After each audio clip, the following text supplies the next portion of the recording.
this year, it was sort of the same thing. I'd say immediately.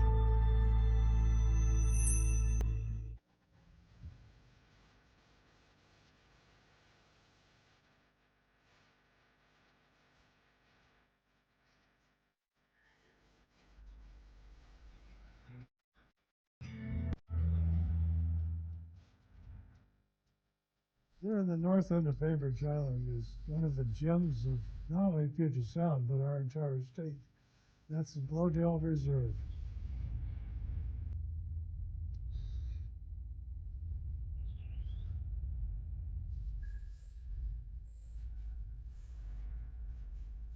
Francis and Virginia Blowdale set out to create a botanical garden. They set out to create a Japanese-style grounds. And you walk through the wooded lands, across the grasslands and so forth, you'll see all these influences just jump out at you.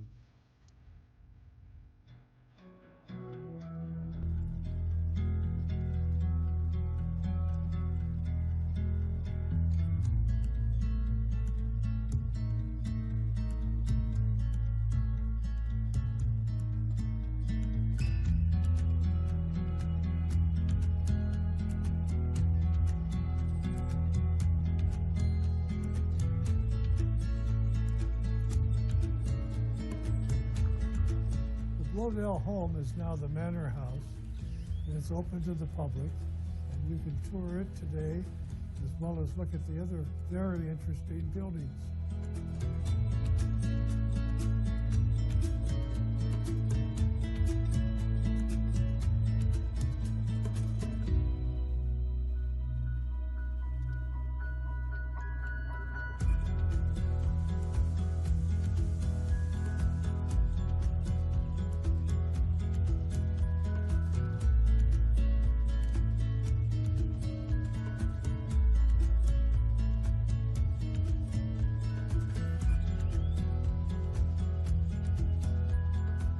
It truly is a beautiful spot, and it truly is one of my favorite places.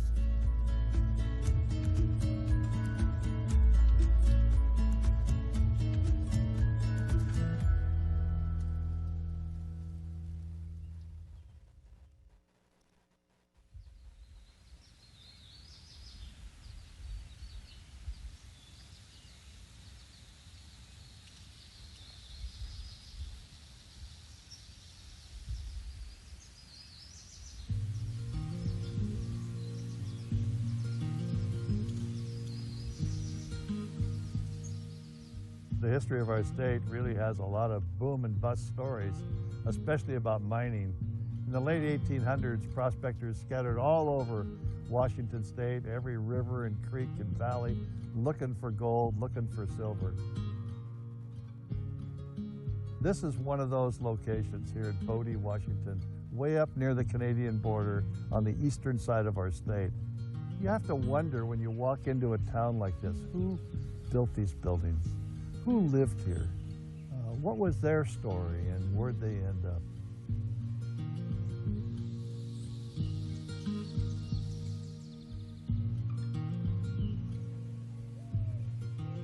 Just from what remains today, you know it must have been an exciting life. Over $1 million in gold was taken out of this town in this one mine. And the people here say that the creeks still run color, meaning they believe that there's still valuable gold hidden in these hills. Ghost towns are always interesting places, and this is just one of the ghost towns in our state. This one is one of my favorite places.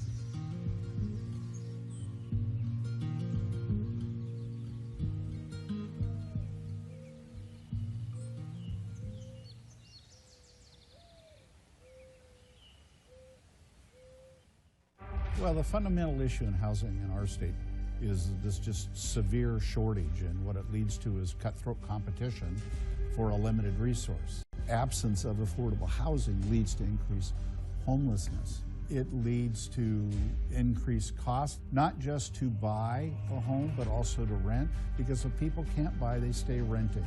If they stay renting, occupancies go up. If occupancies go up, then rents go up. When I first moved out here, I was living in my car. The rent is so expensive out here. I could not believe the prices. And I'm like, my job could not afford it. I can handle it by myself, but my kids have to go through that in the cold, you know, cramped up in the car. I was even searching for regular houses where I can pay rent, but couldn't afford them, so I just kept searching for low-income housing. Finally, I got a call back from this place.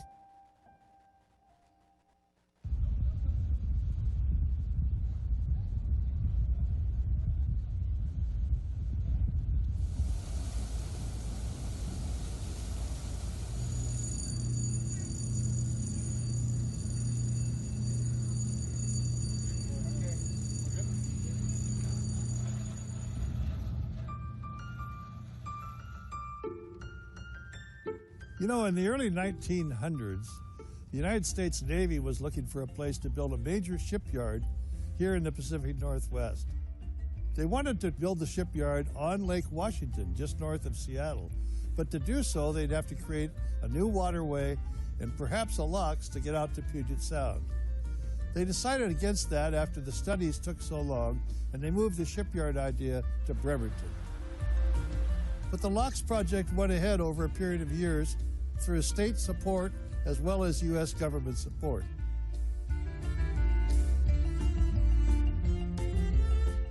When the locks was constructed, the water level in Lake Washington dropped 8 feet, leaving some piers in Salmon Bay high and dry and opening up all kinds of new waterfront. It was quite controversial at the time. There was no salmon or evidence of a salmon run here, and so to provide enough water to keep Lake Washington levels up and to have the locks work properly, they rerouted the Cedar River into Lake Washington. So the Cedar River began to flow into Lake Washington. Yeah, please. Both sides of this podium would be a big help. All right, good morning, everyone. We're just getting started here. We've got speakers and experts to help answer your questions filing up here, so it might just take a moment. We've got quite a crowd today, so thank you so much for being here. I'm Communications Director Brianna Aho with Bob Ferguson's office. It's been a long disaster. I'll just run through the speakers that you'll hear from today very briefly. So first, we've got King County Executive Gurmai Zahalai, then Governor Bob Ferguson, then Major General Gent Welsh, Julie Meredith, Washington State Department of Transportation Secretary, then Aaron McCann, American Red Cross Coordinating Officer, then Pierce County Executive Ryan Mello, and then they will take your questions. With that, Governor Bob Ferguson. Actually, Gurmai, you're first. Oh, We're taking things out of order. Force of habit. Things out of order, yeah. Thank you so much. Good morning, everyone, and welcome to the King County Chinook building. I want to thank Governor Ferguson and all of our elected partners and first responders for being here this morning. Welcome to King County. I can only be here for a few minutes this morning because early this morning, my wife and I welcomed our second baby girl. Yeah, thank you so much. So I will be rushing back to the hospital here very soon, but I want you to know that our teams at King County are keeping me informed on a consistent basis, and Deputy Executive Curran Gill, who is somewhere around here back there, will be stepping in for me as needed over the coming days. Before our announcement, I want to say that I am so proud of the collaboration that has been happening across all levels of government with our cities, our counties, our state. We have received excellent communication from Governor Ferguson and his team during this disaster. Even last night, we were able to pull together a meeting with all of our South King County mayors, along with our governor and our 2 U.S. Senator offices. This is the type of collaboration that I want our region to feel hope from. I know we're experiencing all kinds of challenges right now with the levee breaches, one at the Desimone levee just this morning with the White River in Pacific. All of those situations are being handled as we speak, and those levees are being repaired. But today, I want to share that collaboration is going to go to the next level. With the coordination of the council and our chief budget officer, we are announcing today that King County will make an initial investment of $1.5 million in shelter assistance and debris removal. And I want to be clear that this announcement is nowhere near the scale of what's needed to address the damage and the lost profits that our communities are experiencing. We are just trying to pull together short-term resources while we work toward federal disaster relief, and the governor will be announcing some state resources today as well. We spoke with members of the King County Council this morning, including Budget Chair Rod Dembowski and Council Chair Sarah Perry, and they are also supportive of this measure. To repeat, I want to reiterate that we are going to be putting in $1.5 million as a start in disaster relief resources, but full recovery will take intense collaboration and resource sharing between federal government, state, and local governments working closely with philanthropy and nonprofit communities. For now, we're going to work with our emergency management teams to ensure that funding is going to the places that need it most immediately. Over the last few days, there have been hundreds of county residents displaced from the floods who have been in shelters in South King County or are staying with family and friends. We also heard that there's a need to support debris removal throughout some of the county's further eastern cities of Carnation, Duval, and Skykomish, and in South King County as well. We're going to identify needs to get resources out as soon as possible to support work in those areas. I just want to say before I close that I am so thankful for the first responders and King County employees who have been working around the clock. We are seeing our emergency management professionals working 24/7. We're seeing our sheriff's office saving people from the roofs of cars and from drowning. We're seeing wastewater employees trapped in buildings continuing to do the work of providing clean water and resources to our communities. It has been truly, truly inspiring to see our King County professionals, along with first responders from all levels of government, showing up for our communities. And so I want you all to know before I hand it off to Governor Ferguson that we are here. We're working round the clock to support our communities. This is a very challenging time, but we will get through it. I'm going to hand it over now to Governor Ferguson. Thank you so much for your leadership and calling us all together today. Thank you. Yeah, appreciate it. And give our best to Joyce, by the way. Absolutely. Yeah, Thank you so much. Yeah. Thank you. Thank you so much.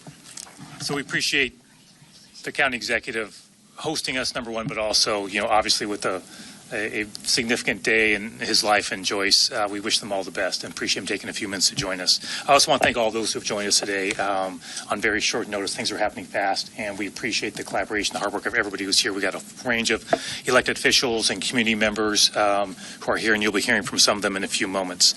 I also do want to take a moment to thank the media who's here. I've been tracking, to the extent I have time, the reports are going out there, and getting that information out to the people of the state is, I have no doubt it's saving lives. Like, there's just zero doubt in my mind. And also just a sense of, there's nothing like a visual to get a sense of the scale. I think it's easy to get complacent for folks, like, hey, it's another storm. But I think when you see some of the visuals that are being reported out there, I'm confident that that has more than the words I can say or any of us can say. To see those images, I think, are important, and I just deeply appreciate that you're all doing that. And I know this is, I think, our 5th press conference since this started, and I just really appreciate all of you communicating out in the ways that you are. It's been a difficult week, and that difficult week has been made more difficult by a loss of life that was reported early this morning in Snohomish County. On behalf of the people of the state of Washington, we extend our condolences to that man's family and loved ones for what's obviously a very challenging time. That is, we believe, the first fatality as a result of the storm. We've had many conversations about in the last 5 days how thankful we are that there had not been a fatality, and that really feeling like a minor miracle, to be perfectly honest, just given the scale of the challenge. But our hearts go out to that individual and their family and loved ones. I also want to express my deep appreciation to our first responders, the National Guard, our emergency management teams, numerous state employees, and all those who are lending a hand to help Washingtonians through this emergency. Long hours, as you might imagine, are the norm for those individuals. We deeply appreciate their hard work and dedication. I've met a number of folks who are not only doing that work, but then going to their homes at the end of a long day to try and stabilize their home situation and deal with the family situation, because the floods are impacting them quite directly. And that is quite inspiring to see that level of dedication. Even they have their own risks that are personal, that they're out there doing their work to help other Washingtonians. As we've been saying every day since this started, the situation is extremely unpredictable. And that's something I want to emphasize again to all Washingtonians. We've seen that unpredictability just in the last 24 hours as two examples, the levee breach in Tukwila and also the situation in Pacific Washington this evening where there was an emergency evacuation. I've seen video of people literally on the streets in the middle of the night coming out of their homes. We have, this is not, and it's not a 1 or 2 day event, right? We're in for the long haul, and all that water is putting a lot of stress on our infrastructure. And we're seeing that in real time. And that is something I just want to emphasize to Washingtonians to be alert. If you get an evacuation order, for God's sakes, follow it. I was down in Pacific County with Executive Mello Sunday, I think it was, and met with water rescue personnel, and one of those individuals said, this is someone who's done a lot of water rescue in his professional life. He mentioned in the last couple of days being in a situation in the water that he felt was a life-threatening situation for him. Nobody wants to put our first responders in that level of danger. If you get an evacuation order, leave. That's for your own safety. It is also for the safety of first responders, because guess what? If you're in trouble and you call, they will go get you out. That puts themselves at risk. And so we're asking individuals for this very volatile situation to make sure that they're listening to those orders. I also just want to also add the coordination at all levels of government with tribes, with organizations that you'll hear from, communities across our state has truly been tremendous. That is, I ask at every stop I go to, and I've been to a number, is there anything else you need? Is there any more coordination you need? The response has always been, no, we've got the resources we need. People are responding quickly. That's from Grays Harbor to Yakima, Stehekin, all around. That has been the response I'm hearing from folks. And that coordination, we need it. And it has served us well. It's helped.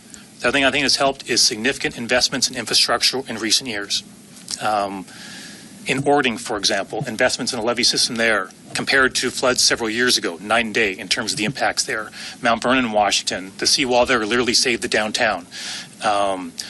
King County, the King County Flood Control District has invested hundreds and hundreds and hundreds of millions of dollars to shore up our flood system here and prepare for it. I can't tell you how many conversations I've had with individuals saying, it's bad, it's really bad, but the magnitude would have been far, far worse had we not made those investments. And these are investments just in the last recent years, have literally, they're convinced, saved lives, saved businesses, saved entire downtowns. So I think all those things have served us well, and I'm grateful for leaders over recent years who have made those investments and the individuals in the state of Washington willing to invest in that. While it will be some time before we know the full scope of the emotional, physical, and financial impact, this natural disaster is undoubtedly one of the most devastating in our state's history. I do want to take a moment to speak directly to Washingtonians who are directly impacted by this emergency. We see you. We know the situation you're in. We're doing everything we can and moving heaven and earth to get resources to you as quickly as humanly possible. All Washingtonians, even those not directly impacted by this disaster, need to brace themselves. We are in for the long haul with this natural disaster. We'll provide more information, but our infrastructure has been compromised. We have to dig ourselves out of this situation. This is not a days-long thing or a weeks-long thing. This will be going on for months. This is a very significant event in the history of our state, and that's an understatement. And that's why we're working as hard as we can around the clock to treat it exactly that way. To give you a sense, we've already had over 1,200 rescues and evacuations across more than 10 counties in Washington state. Once again, Washingtonians need to stay alert to the situation and obey road closure signs and evacuation orders. We expect additional widespread flooding across the state today and tomorrow. The Skagit and Snoqualmie rivers, as just two examples, are both expected to surpass major flood stage, cresting today and tomorrow.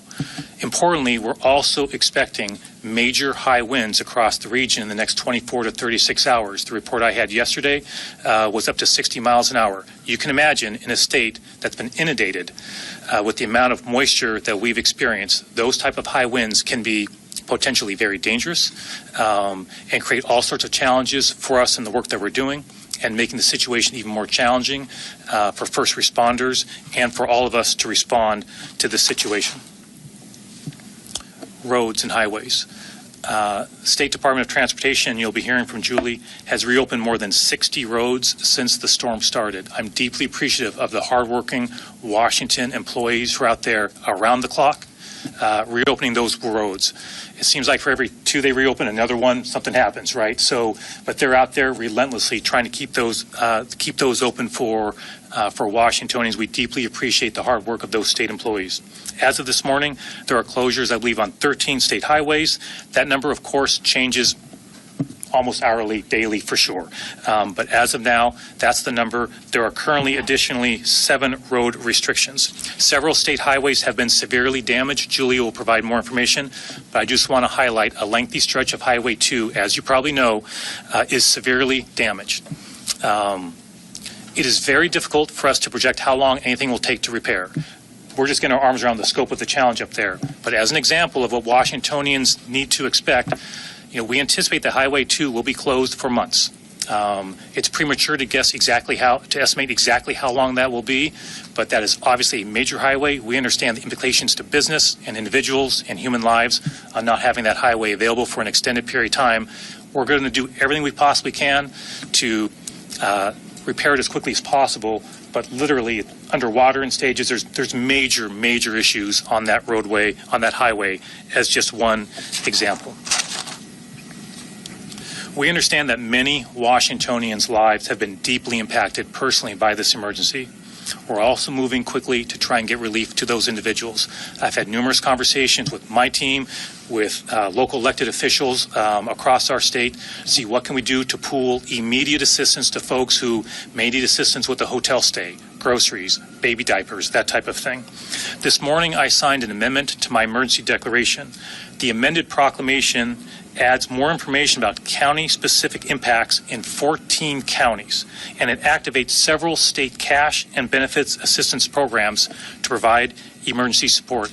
I'm appreciative of the legislators who are here and others who have worked in recent years to create this system in place so we can move those dollars out on a very short-term basis while we move forward on trying to get a declaration of emergency relief from the federal government. We're working to activate as many state resources as we can. We currently have identified $3.5 million that I, as governor, can move on my own without legislative action. I know the legislature supports that decision anyway, but of course there are limits on what I can do as governor. Of course, without legislative action, we've identified that $3.5 million. We'll provide information to the public as soon as we're able to stand that process up where folks can access. I'm also working with leadership in the House and the Senate to move forward on essentially first week legislation of the legislative session to get additional resources to folks right away and increase that dollar amount. More to come on that. I want to make sure I finish the conversations I need to have before making a public announcement, but obviously working hard to make sure we increase the amount of short-term funding available to folks who are really dealing with the crisis situation right now. Our Emergency Management Division is also setting up disaster case management. That will provide assistance to counties and tribes to hire disaster case managers. These case managers will provide long-term assistance to Washingtonians and help them navigate the resources available to them. We expect to bring that online soon. In addition to these individual assistance funds, there are other resources and assistance through many different agencies. This is a very non-exclusive list, but just give a sense of scale of the type of work that's being done. The Washington Department of Agriculture expedited USDA foods to Skagit County and will deliver more than 70,000 pounds of food tomorrow to local food pantries and meal programs. They're also helping farmers find services, including helping identify locations to shelter animals. The Healthcare Authority is instructing Apple Health pharmacies to replace lost or inaccessible medications or supplies due to flooding.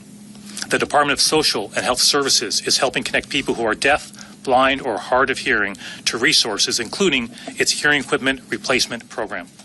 The Office of the Insurance Commissioner has teams of experts ready to deploy when the time is right to help homeowners and businesses.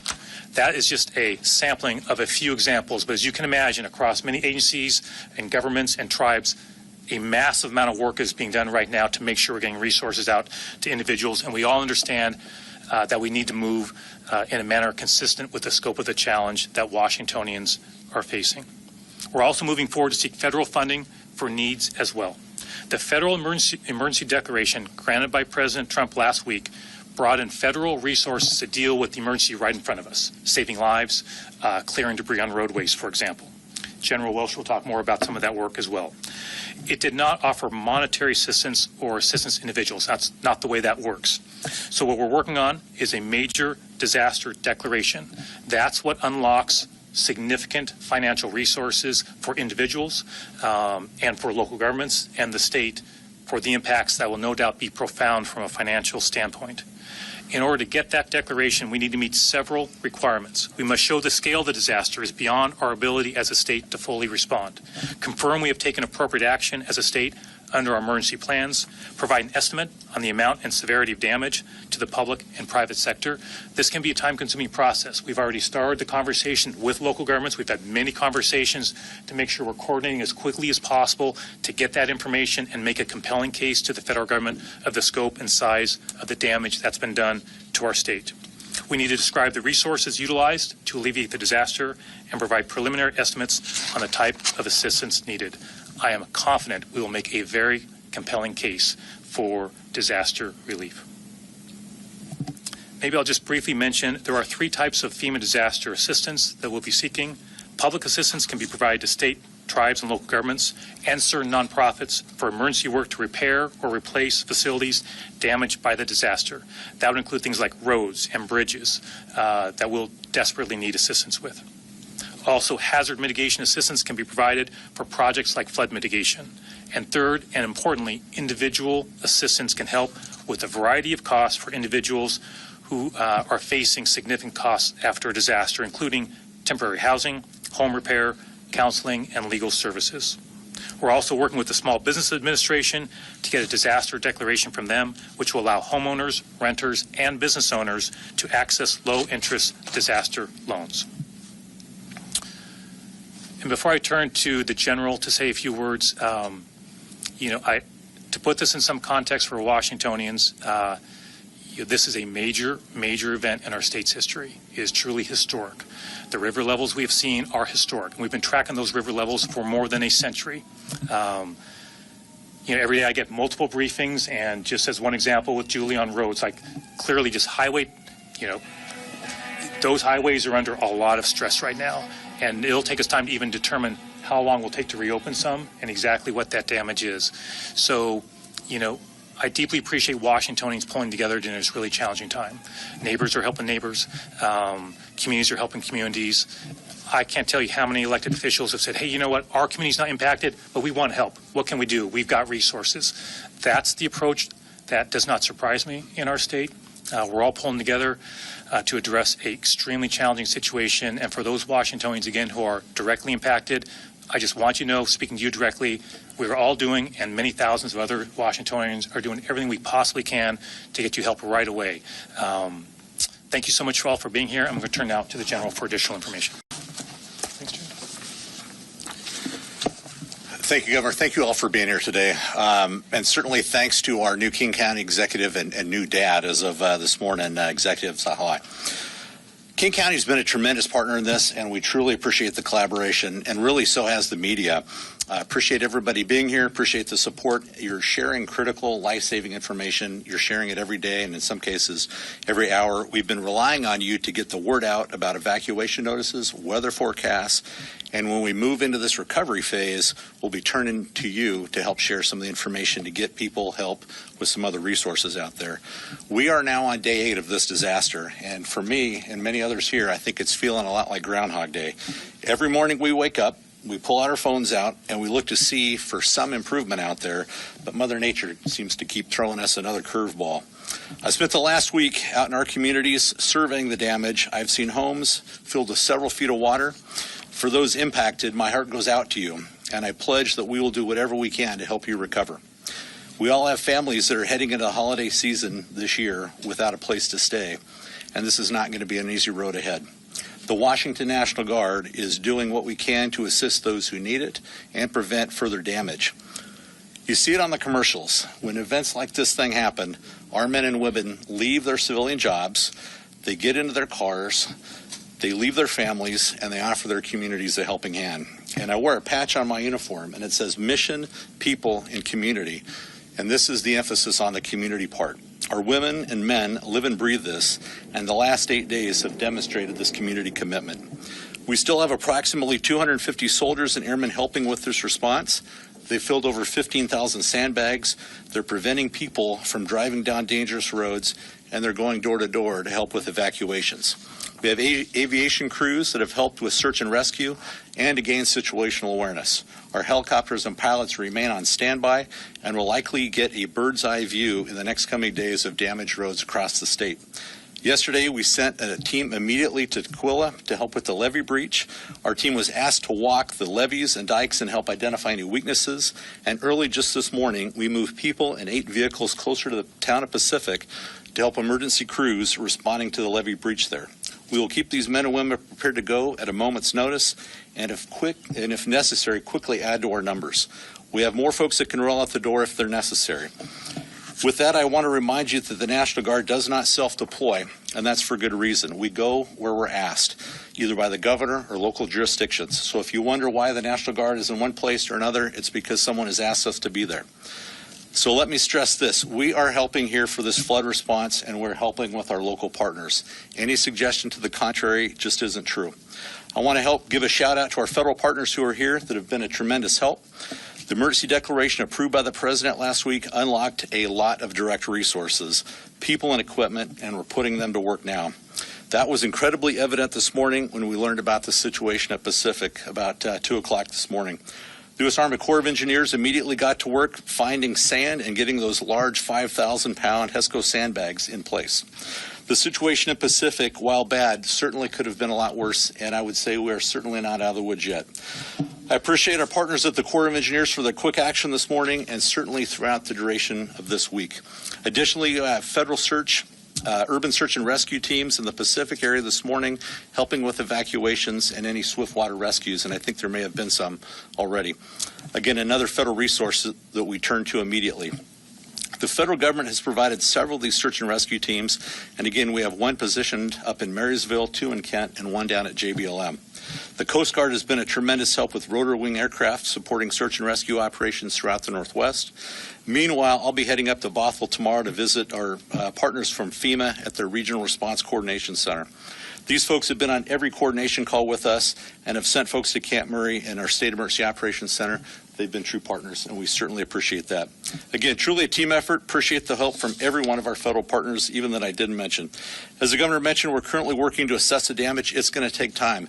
It's one step forward in some cases and 2 steps back with the constant storms. But we'll remain in contact with our federal partners as we move through the process and, as the governor said, request a major disaster declaration just as soon as we can. It's going to take some time. There have been a lot of questions about damages. As we go and gather that information, we won't have firm numbers really until the storm waters recede and we can safely get in there. And let me stress, this is an evolving situation, as the governor said repeatedly. The next couple days and even in the couple weeks, it's going to be challenging, and especially tonight or the next 24 to 48 hours with the heavy winds on top of saturated ground. You've got potential power outages, roads out, all in the middle of a flood. So really a complex series of issues. Please continue to follow the guidance from our local emergency managers and first responders and be confident that we are willing to deploy resources quickly to help our local communities. Thank you.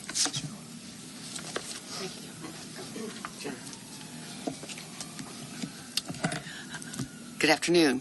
I'm Julie Meredith from the Washington State Department of Transportation. Our crews have been working around the clock since this storm began. We've opened more than 60 roads when the flooding began on December 9th. And I want to thank all the crews we have out there doing the work to open the roads and keep people moving. Much gratitude for the work they do. As of this morning, and this can change, we've had more than a dozen roads closed in 9 of the counties across the state. It's important to remember that these roads could close again with the more rain and the continuing landslide risk that we have coming forward. We're not out of the woods yet. The wind and the rain can make this more challenging over the next several days. The best source of information is WashDOT's real-time map on our website that will provide you minute-by-minute updates on the road conditions and the closures. As you heard from the governor, some of our main focuses have been on US 2, which is closed for about 49 miles between the towns of Skykomish and Leavenworth. Several areas on that highway are damaged and washed out, so the roads are not there any longer. We will need to rebuild those sections of highway. Near milepost 54, there's a bridge that's covered over several feet of debris with active landslides going on in the place, nearby. Our geotech crews are out there reassessing on a daily basis what those slides are doing and assessing whether we can get in and do further work. In Tumwater Canyon, you may have seen the photos of the washout of the road in that section of highway. It is still an active slide area with erosion continuing. The weather and the river are really the main factors affecting our ability to address these areas. And as you heard, we have no estimated time to open that, and it could take months. US 12 is also closed near the town of Natchez. About 200 feet of road washed away in that section. While there is a local detour there for people to get around, we are still going forward with emergency repairs of that corridor, and our crews are working 7 days a week to address this washout. We hope to have that section of highway open in the next few weeks. You also may have heard about SR410 between Enumclaw and Greenwater. That section has been washed out by the river. It's in active erosion, and we are piloting people through that on a daily basis. I also want to thank the general here who's offering us aerial views of these routes, in particular US 2. So if weather allows, we will be able to assess it over the next few days. So I look forward to that. I just want to stress safety at this time. Safety for the public, for our crews and all the hardworking first responders. I want to emphasize, please never drive through standing water or debris slides. If you can't see the roadway, don't go forward. It could be far deeper than you can realize. And we need everyone to observe our roadway closures. These signs are there for everyone's safety. If they're in place, it's not safe to proceed. Thank you.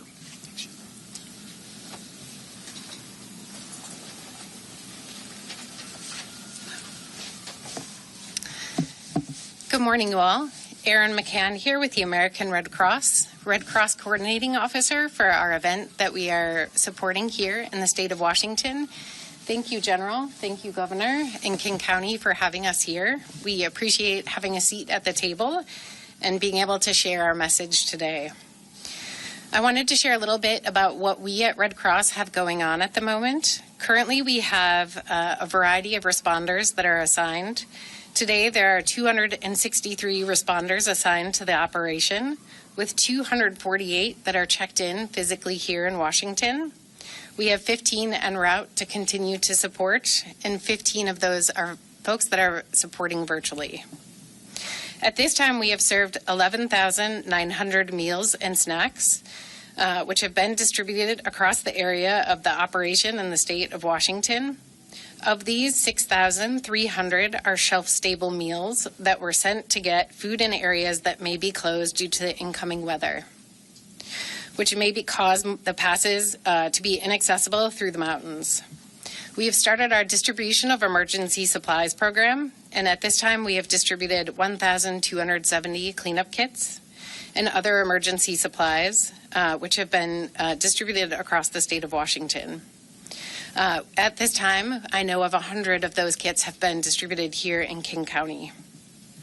Our open shelters, we've had open shelters since the beginning of this event, and we've had over 970 overnight stays, which have been provided in these emergency shelters since the start. There are 9 open shelters, of which at this time, 8 of those are Red Cross managed and 1 is partner managed, with a total overnight count of 167. With that, specifically in King County, we have a few shelters that I would like to share about in their overnight population. Starting with in Auburn, at the Auburn Community and Event Center, last night we had an overnight population of 52 folks that were in that shelter, as well as that's our primary shelter at this time. We are standing by for any more support requests at this time and are happy to open up additional shelters if needed. I wanted to share a little bit. They've talked a little bit about the spans of this disaster, and this disaster area spans a total of 123,000 miles in the state of Washington, and that coordination takes a lot of effort and is a large area to manage. We really appreciate our partners that are at the table and everybody standing behind here to be at the table and to be able to present today, and we greatly appreciate the support. Thank you very much for having us here. Well, good afternoon, everybody. I'm Ryan Mello, the Pierce County Executive. I'm the final planned speaker before Governor Ferguson leads us in taking any of your questions. Governor, I want to thank you for being so engaged statewide and at the local level. I think I've talked to you more than I've talked to my partner in the past 4 days. Sorry about that. No, he might like it. But Governor, thank you for leaning in. Thank you for all the coordination from the team. It's so appreciated. We feel very supported in local government with our first responders and emergency management providers. As the governor mentioned, he came down to Pierce County to see firsthand some of the crisis in Pierce County. It's certainly different all across the region and the state. In Pierce County, as an example, the governor and I got to see firsthand. In particular, we have 3 mobile home parks that we're most concerned about. 3 mobile home parks, about 150 individuals housed in these RV parks who have really seriously compromised housing conditions as a result of the flooding. So like Executive Zahalai, we too are making local resources available until we can unlock state and federal resources. We're helping these folks who are most vulnerable. In my community in Pierce County, it's these 150 residents who live in these RV mobiles that we're most concerned about. And so we're providing them shelter and food with local resources until we can unlock much needed federal resources. First responders in Pierce County, like a lot of communities, are literally going door to door to be able to move people out of harm's way, and human services providers are helping to move people to shelter and other services. And we are so very grateful to our first responders who are working day and night, and our emergency managers. The last thing I want to mention before I turn it back over to the governor is another example of significant regional coordination and how local government partners from throughout the region are banding together to support each other. Pierce County is the operator and administrator of what's called Washington State Task Force 1. Washington State Task Force 1 is a FEMA urban search and rescue unit that is, again, operated and administered by Pierce County. My team worked overnight along with the governor's team and the military department to get the necessary agreements together to deploy Washington Task Force 1 to our communities in Skagit County earlier today. So it's my understanding that they left shortly before we convened this press conference. These are professionals in urban search and rescue, technical assistance, medical assistance, and logistics, and they'll be there as long as needed to protect life and property. Governor, thank you again. So thanks everybody again who's joined us today, and we're happy. We have lots of folks who can help answer detailed questions as well if you have, whether it's the weather or anything else, and we're happy to take any questions. Yeah. Governor, you just talked about the infrastructure being weakened as a result of this, and obviously there's a complicated series of levees and dikes county by county. Yeah. The question is, who's responsible on a county-by-county basis for inspecting them in advance to prevent them from a failure? Yeah. So it'll be, I'll let others maybe speak to that. So the question goes to, for those who are watching, I mean, I've heard levee system, a lot of stress on that system. Who's responsible for checking that? And you mean, Sir Chris, in real time right now, but also long-term when the floodwaters?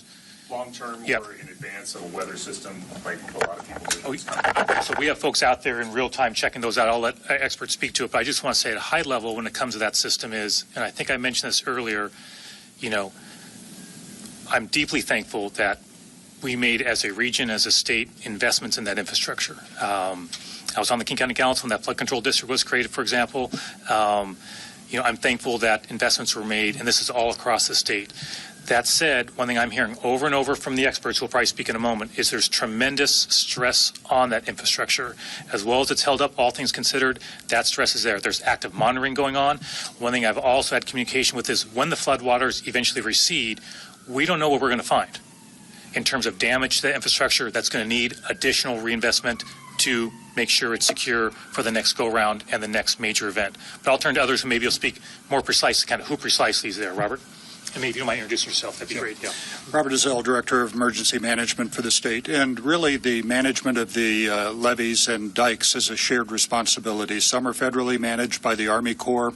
Some are managed by local levee and diking districts. And so ultimately it's a network of systems with multiple jurisdictions managing them.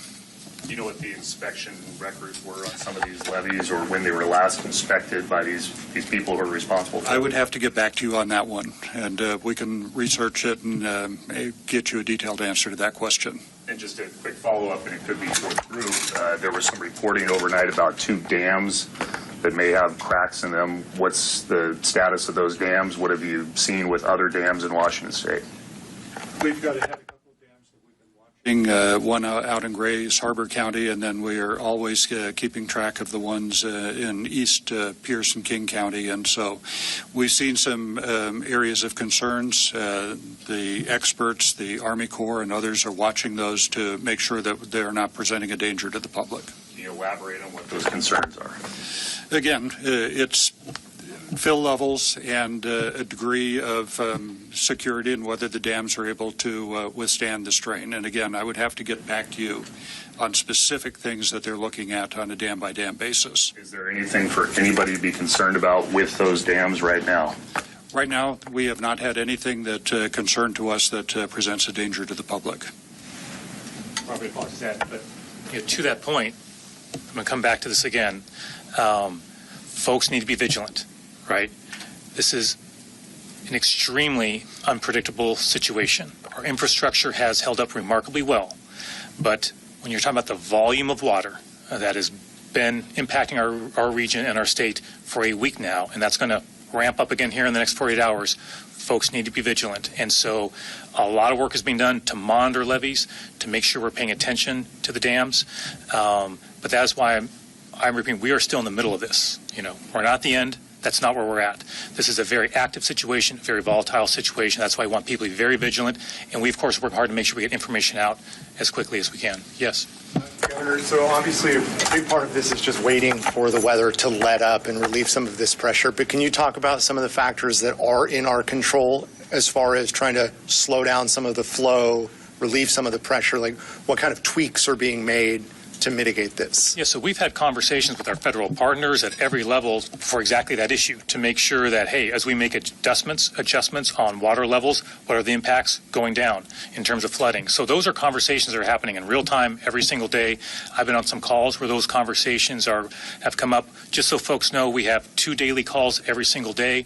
We have one with state and federal officials, right? The general, for example, and his team is on those calls. I'm on those calls. We have one that's more focused on local elected officials with the same folks there as well. So we have multiple daily calls with folks from all across the state where they can report in about what they're seeing, and we can have those conversations. And maybe the Director of Emergency Management can clarify, but can you get into some specifics of processes that have been taken to relieve some of this pressure? I'm not sure. Are you able to speak to that, Robert? I can speak to it in general terms. Yeah, and the dam owners and operators are constantly managing the water levels in the dams, and if they do need to release water to reduce pressure on the dams, there's a whole coordination process that takes place between the owners and operators and then the communities downstream to let them know what's happening. But again, those dams are being very dynamically managed to make sure that they are not exceeding the capacity or the safe water levels within the dams. Can you give us any examples of where that's happened? It's happened upstream of the Nisqually. I think it's been happening on the Cowlitz and any number of other rivers. Yes. Anna Edgerton with Bloomberg. I realize this is probably a preliminary question, but do you have any estimate or guidance on the economic impact for the state of Washington, both like direct impacts and kind of economic consequence later on? So the question is economic impacts to the state. No. Look, a lot of our state's underwater as we speak. Highway 2, we don't even have a full, by any stretch of the imagination, do we have anywhere near, I hope I'm not speaking out of turn, Julie, a full assessment of the damage of that one critical highway. So again, I want to underscore, this is a major event. A lot of our state's underwater. We can't access certain parts of the state. So anything I say about that would be totally inappropriate and premature. What I will say is the impacts to our state from a financial standpoint, right, from an infrastructure standpoint, that will be profound. There's no way to sugarcoat that. That will be profound. I don't know what that dollar amount's going to be. We're not going to know that, I suspect, for quite a while. And also, we're appropriately focused on what's right in front of us, right? Everybody's pretty maxed out, and we're focused on what's right in front of us and preparing for that emergency relief that we need from the federal government. As soon as we have any information around that, of course, we're happy to share that, but it just would be premature at this time. And you were asked a little bit about this on Friday, but without having that complete information, how do you take that into account in your budget proposal and putting that together by the statutory deadline? Yeah, so the statutory deadline for my budget proposal is the 23rd, which I think is Tuesday, if I've got my days and dates squared away. We had, planned to already be rolling out parts of the budget by now. Obviously, with the events of this disaster, all that's been changed. So honestly, that's just not been my priority right now, the overall budget. But we are, Senator Peterson, for example, and other legislative leaders, Speaker Jenkins and others, we are looking at what I can do in the proposed budget. Obviously, we have time to the legislative session to work on that, to address in that budget the situation we're facing. So not to get out ahead of my team, but you'll be hearing from me soon about housing investments in my proposed budgets. We are doing things in that budget to utilize some of those dollars to help folks who are dealing with this emergency, who have been displaced from their homes, to try and help as many as we can around housing issues and have resources targeted for them. For example, you will undoubtedly see in my proposed budget a significant investment in infrastructure. That was always the plan. I've talked about that for a long, long time, as long as I've been governor, the need for more work on our roads and our bridges. I think it's fair to say that this disaster has only underscored how important those investments are. So yes, you will see things in the budget that obviously connect to the situation that we're seeing right now. But I also want to add, that's an ongoing conversation I'm having with legislators about needs that they see in their areas overall on how we're going to adjust this budget, notwithstanding a challenging budget situation we have, to make sure we're doing all we can to help out folks who are really struggling. Yeah. It's our understanding that the barrier that failed in Pacific had been a HESCO barrier in place for around 10 or 15 years. Why weren't weak spots like that identified before this, and what are you all doing during this emergency to identify those points? Can someone speak to the specific situation at Pacific County? Yeah. That would be great. Thank you. If you don't mind introducing yourself, Not at all. that'd be great. Yeah. John Taylor, Director of the Department of Natural Resources and Parks. So we had identified that segment as an area that was weak, and that's why we had crews there deployed, kind of watching it very carefully. When it began to break, we had staff there who not only were alerting people immediately nearby, but also notified the Emergency Operations Center. We got Guardian 1 in the air to notify people over a loudhailer, and then we started deploying material to beef it up. We had deployed before this event to reinforce a lot of levees in the county that we knew were weak.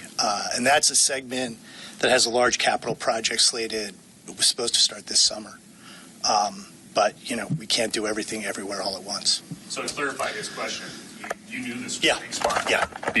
Before the flood, you knew Absolutely. it was a big spot. And we had been out there reinforcing it before this, but we did, with everything we can do, this is an extraordinary event. As the governor said, this is not an extraordinary event in terms of the height of water we're seeing. I mean, it's very, very high, but the duration of it is extraordinary in King County. And so that's why you're seeing levees that typically perform pretty well in floods begin to fail, because the levees are getting saturated and there's a lot of pressure on them and they're getting weak and failing. We were watching the levee in Tukwila that failed very closely. We had staff there when that happened. We were able to deploy quickly. And we have a number of areas where we've got staff very focused on watching them. Want to thank the National Guard. The National Guard has been helping us in doing that. We're trying to stay ahead of this as much as we can, but this is a really, really unusual event. How many weak spots? More than a dozen, I would suspect, across the entire system, some more severe than others. Given that the Desmond project, I believe, has a finishing date of 2031, I know we're in the emergency right now, but what ability is there to get ahead and speed up some of the work on levees, whether it's in Pacific or in Tukwila, to speed that work up? I think the limitation on that is money. And, you know, we have a very robust capital program for the King County Flood Control District, and we will be moving aggressively over this summer to advance projects as fast as we can. But, you know, they're not inexpensive projects. And given some of the dozen weak spots or that kind of thing, should there be level 1 get set evacuation orders so people have their things ready to go in case a middle of the night situation happens again? We're evaluating that. I mean, if we see things that give us very, very big concern, we have done that. But most of these have been manageable. I mean, we're managing a bunch of these right now without people even being aware that we're managing them. Thanks. Jim. Governor, I think the Governor's mentioned FEMA, that the emergency declaration, the initial federal declaration, has opened up some FEMA help. So far from what you've seen from FEMA, are they participating on the ground in the way that you would expect? Yes, absolutely, 100%. Are they participating with the state right now in the preliminary damage assessment? And then does that give you any tea leaves to read about how they might receive the ultimate request you mentioned for individual and public assistance? I guess I'm not sure, Jim, if I can sort of speak to the tea leaves. I guess what I'm confident I can say is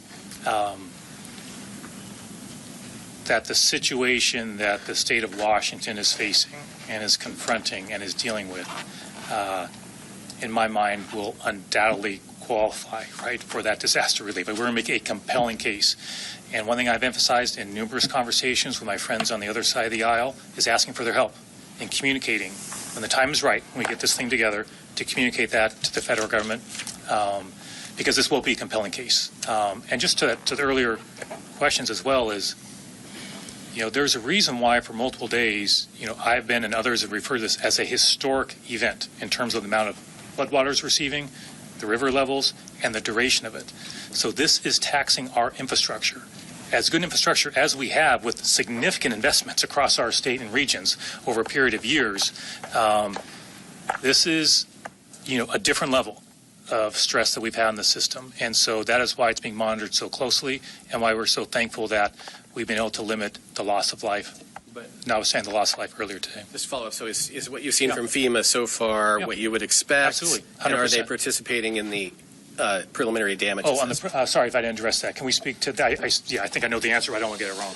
Yeah, the preliminary damage assessment is done in partnership with FEMA. We've already launched that with them, and they're bringing a lot of their tools to bear. So they've been great partners in this whole thing.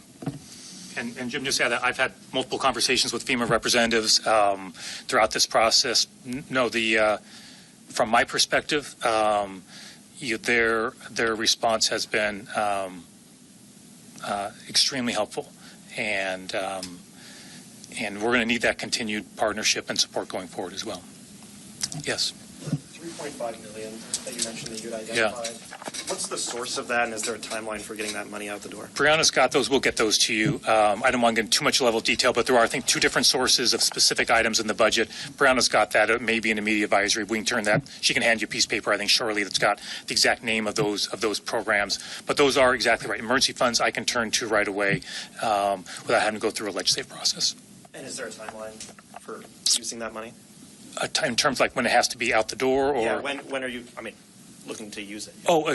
When it will go out the door. Yeah. We don't have a specific day. What I can say is the team understands we need to get those dollars out as quickly as possible. There are some things that take time. We got to work with counties on this. There's a process for this, as you might imagine, but I can assure you a lot of folks are working very hard to make sure we're breaking down any bureaucracy to make those dollars available. So as soon as we have a detailed date by which that's available, we'll obviously make that available to the public. But a lot of folks are working on that to make sure we do that in a way that gets it out there as quickly as possible. And what exactly is the plan for how that money would be spent? It's for folks for very short-term assistance they may need. We want to be clear, this is not going to replace somebody's home. That is not what this is about. What we're trying to do is provide a bridge until we get federal disaster relief, right? Which really helps individuals, for example, on a more significant level. We're trying to help folks navigate a really, really challenging time. So we're looking at things like, hey, helping with their hotels, helping with the groceries, helping with baby diapers, short-term costs they have right now to get through a really challenging time. And you mentioned the first week legislation to expand upon that. Is there a sense of the scale of kind of what that would be looking we're having conversations. I don't want to get out ahead of. I've not had a chance to connect with everybody yet, but Senator Peterson's here and I were talking just yesterday. We're working hard, and I think you can expect an announcement relatively soon about that. But again, a lot of conversations, making sure we're doing this in the right way, and making sure we also need to assess exactly what that need is. So we're getting dollars out quickly. You'll see that from other counties as well, from organizations, but also we'll be prepared that first week of the session to move right away if necessary. A couple more questions. Is anyone not asked? Okay, let's go here and then here. Yeah, go for it. Quickly, with US 2 obviously out for months, you mentioned the geotechs. Are you also watching I-90, knowing that there's been a couple slides near the interstate? That's an understatement. Yeah, yes. I mean, it's of course, yes. I mean, you can imagine it is. I get daily updates from Julie and her team. Of course. I mean, what I would say is they're working extremely hard and on monitoring the situation we're seeing, not just on I-90, but highways, as you heard, I think, all across the state. Is there a concern to I-90 and the integrity? There is a concern across our state with every highway. I cannot underscore this enough, everybody, okay? It's not like some isolated deal here, right? That is part of the challenge we have. Many counties, many jurisdictions, many highways, many slides, many flood levels. It's a crisis of significant proportions. So I appreciate the question focused on that, but I just want to be clear. Everybody here is focused on a lot of things all at the same time, which we're doing to the best of our abilities. Yeah, final question. We'll do two more. Yeah. That was actually the question I wanted to ask. It's just I was out there yesterday and I saw how the fork of the Snoqualmie was really hitting the bottom of I-90 and the two lanes were closed, and it doesn't seem like a whole lot of work was being done. What can be done to stabilize that span? Because obviously the westbound lanes are also compromised right now. Yeah, everything we can do that's humanly possible, that is safe for workers as well, is being done. That is why over 60 roads have been opened in a handful of days. So a lot of folks are working literally 7 days a week. I've communicated with Julie. If we sign contracts to get assistance on highway, that contract is those folks are working 7 days a week. So it is all hands on deck to manage a crisis all across our state in a way that also makes sure that the folks who are out there working under challenging circumstances are safe as well. Last one. And to clarify on US 2, I mean, are you expecting that entire 49-mile stretch would be closed for months, or is there a chance that you would be opening parts of it? Julie, can you? It's pretty early. Yep. It's pretty early to call. It's still an active slide throughout there, and we have wind and rain coming this next couple of days, so we'll know better in the next 2 days when the event is over. And we'll just one second. And so we'll absolutely keep the public. I think we're all trying to inform. WashTouch does an excellent job of putting information out there. We understand how important, for example, Highway 2 is, businesses, for individuals. Obviously, we'll keep folks updated. Julie hears me more than she probably wants about asking these questions, the same questions I'm asking. But look, we had a meeting, I think it was yesterday, where, I think I was, maybe pushing, hey, can we do things faster? And I saw some photographs. I was like, man, okay, that's a situation. That's a situation. And we have to do this in a way that is safe for the workers out there. It's a very volatile situation, for example, on Highway 2. So, yeah, the final one, yeah. Follow up for DSC from the microphone, please. Yeah. Crystal, Mount Baker, access to and from. Do you expect extended closures there, or do you want people to stay out of the area? Yeah. So SR 410, as I said, is one-way piloted traffic from Enumclaw to Greenwater. It's an active area where the river is still eroding the roadway away, which is why we're piloting cars through. Again, in the next couple days, we'll be able to assess what it's going to take to get that roadway back open. So it's a little early for me to say, but piloted traffic through there 4 times a day, working with the locals, it's challenging to get a lot of people through at the time. Highway 542, it's also in the area, right? 542. State Route 542, possibly another slide. Yeah. Yeah. So again, these slides are still active while we have the rain coming, the saturated roads, and the winds. So we need the slides to actually stop moving and solidify so we can actually address them. Thanks. We so appreciate all of you being here. And I'll end where I think I started, which was, we know you're all extremely busy, but the coverage, I'm convinced to save lives and really help inform people. We can all do what we do, but having that information going out to folks, we deeply, deeply appreciate. So thanks so much and appreciate everybody's time, and hope you all have a good day. Thank you.